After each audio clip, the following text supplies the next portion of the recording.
سے کافی ہے بس ایک نسبت سلطان مدینہ. نعت پوری ہو گئی. ایک نعت لکھی, صرف ایک نعت لکھی اس بندے نے دل سے. وہ شرابی تھا, اس کے شرابی ہونے پر بھی میں اس کو سر و قد کے ساتھ کھڑے ہو کے سلام کرتا ہوں. سنیو, شاید ہماری طرح ایسا زبان کا دھنی اور گفتار کا دھنی تو نہ تھا, شرابی تھا, لیکن غیرت عشق اس میں کتنی تھی. ایک نعت لکھی اور نعت لکھنے کے بعد شراب کی بوتلیں یہ کہہ کر کے توڑ دی, جو زبان نعت کہتی ہے پھر وہ زبان شراب کیسے پی سکتی ہے.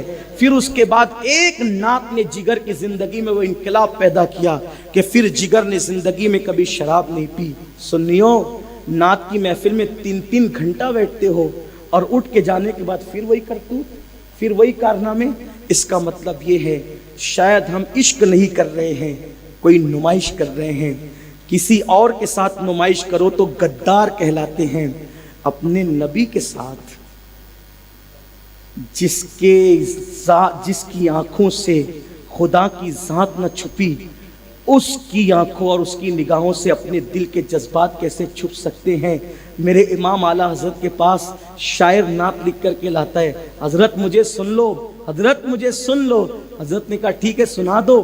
جب اس نے سنانا شروع کیا میرے امام رو پڑے, رونے لگے. نعت مکمل ہوئی تو کیا فرمایا تو نے جیسا لکھا ہے اگر ویسا ہی حقیقت ہے تو احمد رضا تیرے تلوے چومنے کے لیے تیار ہے, اور اگر جو تو نے کہا ہے اگر وہ نہیں ہے نا تو پھر ڈر, کتنی بڑی بارگاہ میں تو جھوٹ بول رہا ہے.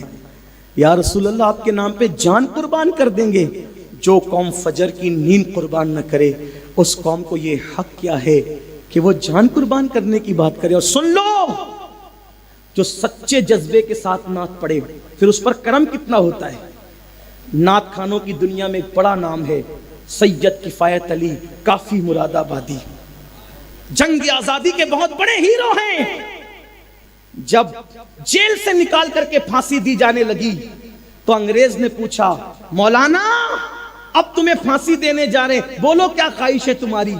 کافی نے کہا تھا پوری زندگی نعت لکھتا رہا, بس تمنا یہ ہے کہ دنیا سے جاتے جاتے بھی نعت کی کائنات میں ایک نعت کا اضافہ کر کے جاؤں, ایک نعت لکھنا چاہتا ہوں, بس اور کوئی تمنا نہیں ہے. یہ تھے عشاق.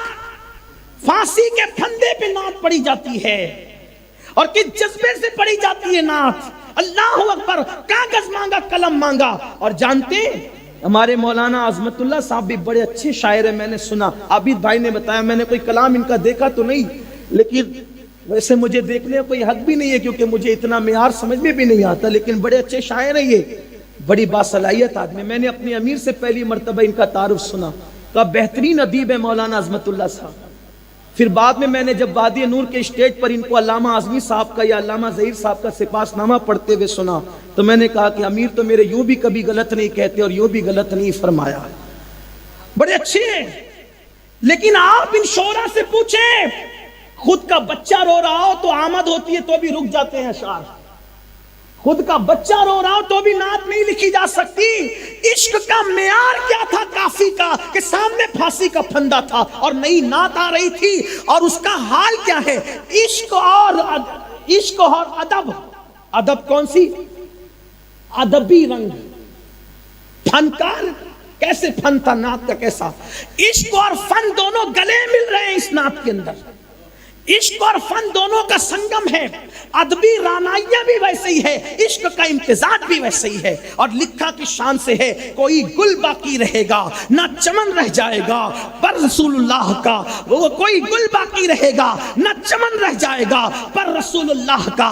دین حسن رہ جائے گا اطلس و کم خاک کی پوشاک پہ نازا نہ ہو, اس تن بے جان پر خاکی کفن رہ جائے گا. جو پڑے گا صاحب لولاک کے اوپر درود آگ سے محفوظ اس کا تن بدن رہ جائے گا اور سب فنا ہو جائیں گے. بلکہ اس سے پہلے کہا تھا ہم سفیروں باغ میں ہیں کوئی دم کا چہچہا بلبلیں اڑ جائے گی سونا چمن رہ جائے گا. اور جانے کلام ہے کہتے نام شاہان زمان مٹ جائیں گے اس دہر سے پھانسی دینے والوں کو چیلنج کر دیا، نام شاہان جہاں مٹ جائیں گے اس دیر سے، حشر تک نام و نشانے پنجتن رہ جائے گا، حشر تک نام و نشانے پنجتن رہ جائے گا، اور سب فنا ہو جائیں گے، سب فنا ہو جائیں گے۔ سنیوں کا عقیدہ کیا ہے؟ سب فنا ہو جائیں گے، کافی وہ لیکن حشر تک نعت حضرت کا زبانوں پر سخن رہ جائے گا، نعت حضرت کا زبانوں پر سخن۔ جب یہ نعت پڑھی نا، انگریز نے کہا اس کو ایسے پھانسی نہیں دینا، دیکھو نعت ایسے پڑھتے ہیں، اس کو ایسے پھانسی مت دینا، تڑپا تڑپا کے مارو اس کو۔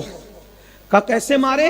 کہا استری لو، جس کو آپ آئرن کہتے ہیں، یہ پاور والی اس دور میں کوئلے کی رہتی تھی، لوہے کی، استری کے اندر لوہے ڈالو، لوہے، اور لوہے ڈال کے اس کو گرم، لوہے کی استری میں کوئلے ڈالو، کوئلے پتھر کے کوئلے، اور اس کو گرم کرو، آگ میں بھڑکاؤ۔